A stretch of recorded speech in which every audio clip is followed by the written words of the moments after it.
شیخ ابن باز رحمہ اللہ سے کسی نے سوال کیا،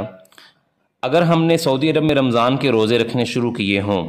اور پھر ہم نے مشرقی ایشیا کے اپنے ممالک کی طرف سفر شروع کر لیا ہو، جہاں عام طور پر قمری مہینہ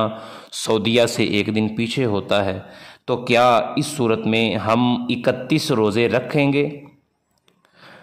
جواب میں انہوں نے فرمایا،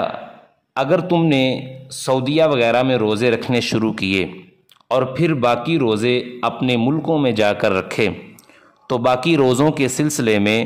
اپنے ممالک کے لوگوں کے ساتھ ہی روزے رکھو اور ان کے ساتھ ہی چھوڑو، خواہ اس طرح روزوں کی تعداد 30 سے زیادہ ہی کیوں نہ ہو جائے، کیونکہ رسول اللہ صلی اللہ علیہ وسلم کی حدیث جامع ترمذی حدیث نمبر 697، رسول اللہ صلی اللہ علیہ وسلم نے فرمایا، الصوم یوم تصومون